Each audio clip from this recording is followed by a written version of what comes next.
दोस्तों rank push तो almost हर बंदा करता है, लेकिन जो बंदे कुछ ही टाइम के अंदर एलीट मास्टर या फिर ग्रैंड मास्टर चले जाते हैं और जो बंदे पूरा सीजन रैंक पुश करने के बाद भी हीरोइक या फिर मास्टर तक ही जा पाते हैं, उनके बीच का डिफरेंस पता है आपको? तो वो है सिर्फ ये 5 मिस्टेक्स, जिनको अगर आपने फिक्स कर लिया तो भले आप लोग सोलो में रैंक पुश करो, डुओ में करो या फिर स्क्वाड में करो, ग्रैंड मास्टर या फिर एटलीस्ट एलीट मास्टर तो जरूर लग जाएगा। मतलब हर मैच के अंदर प्लस लगेगा। लेकिन उनके बारे में जानने से पहले कहीं आगे जाकर आप लोग भूल ना जाओ, अभी आप लोग वीडियो को लाइक और शेयर कर देना। और जो भी लोग चैनल पे पहली बार आ रहे हो भाई, ऐसे और भी रैंक पुशिंग रिलेटेड वीडियोस को देखने के लिए चैनल को सब्सक्राइब करना बिल्कुल मत भूलना। अब देखो न्यू रैंक सीजन के अंदर ना रैंक पुश करना हमेशा ही थोड़ा सा डिफिकल्ट रहता है, क्योंकि इस टाइम पे ना हर बंदा रैंक पुश करता है। तो अगर आप लोग जोन के अंदर जाओगे तो वहां पर भी आपको बंदे दिख जाएंगे, और अगर आप लोग मैप के बिल्कुल कोने पे लैंडिंग करोगे तो वहां पर भी आपको बंदे दिख जाएंगे, और यहीं पर बंदे कंफ्यूज होते हैं और फिर आगे जाकर गलती कर बैठते हैं। अब देखो लैंडिंग आपको क्लैश करनी है या फिर सेव करनी है, ये आपके ऊपर है। लेकिन जहां पर भी आपको लैंडिंग करना है वहां पर आपको एनिमी से पहले उतरना है, ये सबसे इंपॉर्टेंट है। क्योंकि अगर आप ऐसा नहीं करते हो तो फिर क्या होगा वो देख लो। तो इस मैच के अंदर जब हम लोग लैंडिंग करते हैं तो भाई हमें श्राइन्स के अंदर उतरना था, जो कि प्लेन पास से कुछ ज्यादा दूर नहीं था, वहां पर हम लोग इजीली पहुंच सकते थे। लेकिन क्योंकि हमने गलत टाइम पे इजेक्ट किया था, इसलिए यहाँ पर देखो एनिमीज हमसे आगे उतर जाते हैं और उनको गन भी मिल जाता है, जिसके बाद फिर जो होता है वो तो आप लोगों ने गैस कर ही लिया होगा। अभी यहाँ पर अगर हम लोग सही से लैंडिंग करते, मतलब कि सही टाइम पे इजेक्ट करते, तो हो सकता था कि भाई उनकी जगह पर हम होते और उनको हम पेलते। लेकिन क्योंकि ऐसा नहीं हुआ तो हम पेल गए। तो इसलिए भाई एक परफेक्ट लैंडिंग सबसे ज्यादा इंपॉर्टेंट होता है, क्योंकि अगर आप लोग गेम का स्टार्टिंग ही खराब कर दोगे तो पूरे मैच का मोमेंटम ही खराब हो जाता है। लेकिन विशाल भाई ये सब तो ठीक है, बट हमें परफेक्ट लैंडिंग करना कैसे और कहाँ करना है ये तो बताओ। तो देखो परफेक्ट लैंडिंग कहाँ करना है इसका सोल्यूशन तो भाई किसी के पास भी नहीं है, लेकिन फिर भी सेफर साइड के लिए आप लोग उन लोकेशंस पे जा सकते हो जो कि प्लेन पास से दूर हो, जहाँ पर भी क्योंकि न्यू रैंक सीजन है तो एक दो बंदे तो आएंगे ही आएंगे, लेकिन उनसे पहले आप एक परफेक्ट लैंडिंग कैसे कर सकते हो वो सबसे ज्यादा इंपॉर्टेंट। तो देखो परफेक्ट लैंडिंग करने के लिए अगर आप एक बिगिनर हो तो भाई आपको जहाँ पर भी उतरना है वहाँ पर ये मार्क करना है, जिसके बाद भाई गरीना आपको खुद ही बता देगी कि आपको इजेक्ट करना कब है। लेकिन याद रहे ये मार्क आपको सिर्फ तभी शो होगा जब डायरेक्टली वहाँ तक पहुंचना प्रैक्टिकली पॉसिबल होगा। लेकिन अगर आपको कुछ ज्यादा ही दूर उतरना है तो भाई वहाँ तक तो आप लोग डायरेक्टली पहुंच नहीं सकते। तो उसके लिए आप लोग क्या कर सकते हो, आपको उसके आसपास एक ऐसी जगह पर उतरना है जहाँ पर आपको पता हो कि भाई यहाँ पर मुझे गाड़ी मिल सके, क्योंकि गाड़ी का यूज करके आप लोग काफी जल्दी एनिमी से पहले अपने टारगेट लोकेशन पे जा सकते हो। बाकी अगर आपको ये जानना है कि हमें क्रैश लैंडिंग करके ज्यादा प्लस मिल सकता है या फिर सेफ लैंडिंग करके ज्यादा प्लस मिल सकता है, तो इसके ऊपर मैंने डिटेल वीडियो बना रखा है, जिसका लिंक आपको मैं डिस्क्रिप्शन के अंदर दे दूंगा, चाहे तो आप लोग चेकआउट कर लेना। अब लैंडिंग के बाद जो हमारा सेकंड मिस्टेक है, ये भी भाई काफी सारे बंदे करते हैं, जो कि भाई गेम स्टाइल तो कुछ और होता है लेकिन कॉम्बिनेशन कुछ और ही यूज करते हैं। मतलब ये यूट्यूबर या फिर स्पोर्ट्स प्लेयर ये कॉम्बिनेशन यूज कर रहा है तो मैं भी कर लेता हूँ, मेरा भी प्लस लग जाएगा। नहीं भाई ऐसा नहीं होता। लाइक मैंने भी भाई टैचिंग करने के लिए इस मैच के अंदर एक बड़े स्पोर्ट्स प्लेयर का कॉम्बिनेशन यूज किया था, लेकिन फिर उससे होता क्या है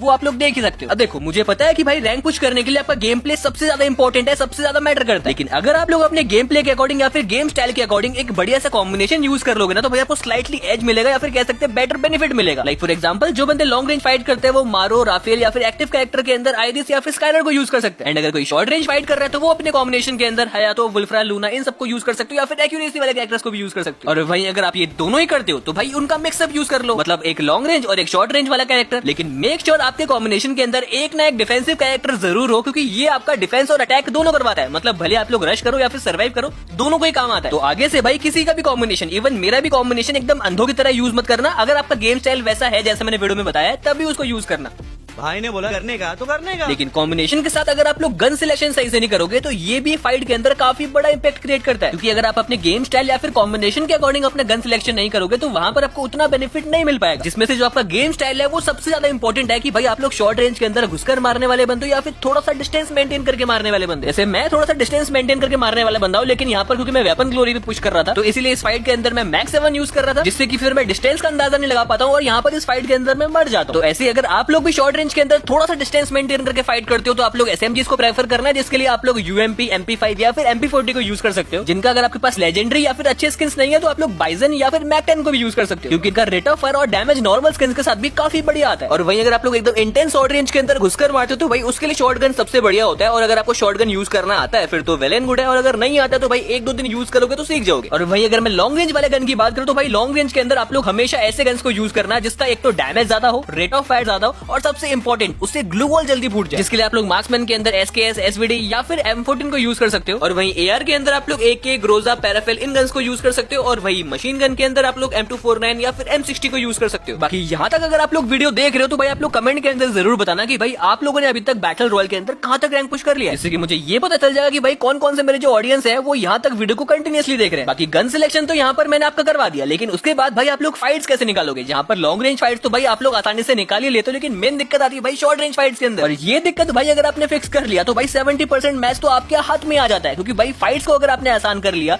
तो भाई आपका मैच आपके लिए आसान हो जाता है। और फाइट्स को आसान करने के लिए आपको क्या करना है, वही जो बाकी बंदे नहीं करते, मतलब अपनी यूटिलिटीज का यूज करना है। अब यूटिलिटीज के अंदर भाई काफी कुछ आता है, आपका ग्रेनेड हो गया, फ्लैश फ्रीज हो गया, ड्रैगन फ्रीज हो गया, एनर्जाइजर हो गया, इवन हीलिंग यूएवी हो गया। अब फाइट निकालते टाइम ना भाई बंदे मैक्सिमम गलतियां यही करते हैं, इवन मैं भी कभी कभार करता हूँ कि हमारे पास नेट, फ्लैश फ्रीज ये सब कुछ होता है, लेकिन भाई उसका यूज करे बिना ही हम लोग एनिमीज के ऊपर रश मारने चले जाते हैं। लेकिन अगर आप लोग उनका यूज करोगे तो आपको क्या बेनिफिट मिल सकता है वो आप लोग देख लो। तो यहाँ पर भाई रश करने से पहले मेरे पास 2 नेट्स होते हैं। यहाँ पर मैं चाहता तो मैं डायरेक्टली रश मार सकता था, लेकिन मैं सबसे पहले उनको एक एक करके यूज करके एरिया स्काउटिंग कर लेता हूँ, जिससे जैसे मुझे पता चलता है कि भाई वहाँ पर एनिमी नहीं है तो उसके बाद मैं शॉर्ट रेंज के अंदर जाकर जो ट्रोगन का लॉन्चर होता है उसको यूज करता हूँ और उसी से भाई एनिमी को 70-80 के आसपास का डैमेज दे देता हूँ। जिसके बाद फिर शॉर्ट रेंज के अंदर जैसे वो घबरा के रश मारने आता है तो इसको यहाँ पर मैं थोड़ा सा डैमेज देते ही डाउन हो जाता है। तो बेसिकली नेट वगैरह का यूज करके आप लोग एनिमीज को पहले डैमेज देकर अपना काम आसान कर सकते हो, मतलब कि उसके बाद आपको एनिमी को डैमेज कम देना पड़ता है। और वहीं अगर आपके पास थ्रोएबल्स नहीं है लेकिन आपके पास एनर्जाइजर या फिर हीलिंग यूएवी है तो उनका भी आप लोग फाइट के अंदर यूज कर सकते हो। इसको आप लोग फाइट में जाने से पहले यूज कर लो, जिससे कि भाई जब भी एनिमी आपको डैमेज करे तो भाई वो आपका जो एचपी है वो साइड बाय साइड रिकवर करता रहे और उसका यूज करके आप लोग फाइट्स को निकाल पाओ। जैसे यहाँ पर मैंने 1v2 निकाला है। तो अगर आप लोग ये छोटी छोटी चीजों को ध्यान रखोगे जो कि बाकी सारे बंदे नहीं रखते हैं तो भाई डेफिनेटली आपको रैंक पुश करने में आसानी होगी। मतलब कैरेक्टर कॉम्बिनेशन, गन सिलेक्शन और फाइट के अंदर ये थ्रोएबल्स या फिर यूटिलिटीज का यूज करना, इनको अगर आपने सीख लिया तो भाई 70% मैच तो आप लोग ऐसे निकाल सकते। लेकिन बाकी बचे 30% के अंदर एक तो आपका लैंडिंग हो गया और उसके बाद जो आपका होने वाला है वो होने वाला आपका जोन रोटेशन, क्योंकि आधे बंदे तो भाई फाइट करते करते मरते हैं लेकिन आधे बंदे जोन रोटेट करते करते ही मर जाते हैं, या तो थर्ड पार्टी से या तो जोन के डैमेज से। अब नॉर्मल रैंक पुशर्स क्या करते हैं भाई, जोन चेक करते हैं और जोन के पीछे पीछे फिर भागते रहते हैं। लेकिन जो ग्रैंड मास्टर वाले प्लेयर्स होते हैं भाई वो हमेशा गाड़ियों के साथ रोटेशन लेते हैं, जिससे वो फाइट के अंदर चाहे तो एंगेज भी हो सकते हैं, एस्केप भी कर सकते हैं और जोन टू जोन काफी तेजी से और आसानी से सेफली मूव कर सकते हैं। क्योंकि अगर आप लोग नॉर्मली बाय फुट मूव करते हैं तो जहां से आप लोग रोटेशन ले रहे हैं वहां पर अगर पहले से फाइट चल रही है या फिर पहले से बंदे होल्ड करके बैठे होते हैं तो भाई वहां पर आपके साथ काफी गंदा थर्ड पार्टी होता है। लेकिन वहीं अगर आप लोग गाड़ियों के साथ मूव करोगे तो भाई वहां पर अगर 10 बंदे भी होंगे तो भाई उनके बीच से भी आप लोग काफी इजीली बचकर निकल सकते हो, जो कि सोलो के अंदर भी उतना इफेक्टिव है जितना डुओ या फिर स्क्वाड के अंदर है। और बाकी गाड़ियों का यूज करके आपको क्या क्या बेनिफिट मिल सकता है ये भी मैंने अपने लास्ट वीडियो के अंदर बता रखा है, तो उसके लिए भाई आप लोग वीडियो को चेकआउट कर सकते हो। लेकिन इन सबको करने के बाद भी, मतलब कि ये सब फिक्स करने के बाद भी अगर आप लोग लास्ट वाला पॉइंट स्किप कर दोगे तो आपका जो इतना पूरा का पूरा मेहनत है वो पूरा पानी में चला जाएगा, जिससे कि आप लोग अपना जो आसान बुइया है उसको भी मिस कर सकते हो, जैसे कि यहाँ पर मैंने किया था। तो यहाँ पर भाई हमारे पास एक प्रॉपर कवर था, अच्छा खासा किल्स था और हमारे पास जोन भी था, लेकिन वो कहते हैं ना कि भाई एक चुल नाम का चीज होता है दुनिया के अंदर, वो मेरे अंदर काफी ज्यादा है। तो यहाँ पर मैं एम लेने निकलता हूँ लेकिन यहाँ पर एम तो आता नहीं है, उल्टा एनिमी मेरे को डाउन कर देता है। और फिर जैसे यहाँ पर मैं पहले डाउन होता हूँ तो भाई उसके बाद एनिमीज के पास पूरा मौका और पूरा टाइम मिल जाता है, भाई वो हमारे ऊपर रश मारते हैं और दोनों को यहाँ पर एक एक करके डाउन करके भाई हमारे हाथ से बुया छीन लेते हैं। अब ये मिस्टेक भाई सिर्फ लास्ट फाइट के लिए नहीं बल्कि किसी भी फाइट के अंदर आप लोग कोशिश करना है कि भाई आप लोग ओपनिंग नॉक ना दो, क्योंकि अगर आप लोग ओपनिंग नॉक दे देते हो तो उसके बाद फिर मोमेंटम एनिमीज के पास चला जाता है, स्पेशली शॉर्ट रेंज या फिर मिड रेंज फाइट्स के अंदर। तो भाई अगर आप लोग भी ये गलती करते हो, मतलब कि एक्स्ट्रा एफर्ट करने के चक्कर में, एक्स्ट्रा रिस्क लेने के चक्कर में भाई आप लोग पहला नॉक दे देते हो, तो भाई ये गलती आप लोग बिल्कुल मत करना, क्योंकि जब फेस टू फेस फाइट होगी वहां पर कैसे फाइट्स निकालना ये आपको मैंने बता दिया है, तो उस चीज का यूज करना और फाइट्स को आसानी से निकालो, रिस्क के साथ नहीं। तो अगर आपने बैटल रॉयल में रैंक पुश करते टाइम इन 5 प्रॉब्लम्स को या फिर इन 5 मिस्टेक्स को सॉल्व कर लिया या फिर फिक्स कर लिया तो भाई बिलीव मी हर एक मैच के अंदर आपका प्लस लगना 100% गारंटेड है, जिससे फिर जहां तक आपको रैंक पुश करना है वहां तक रैंक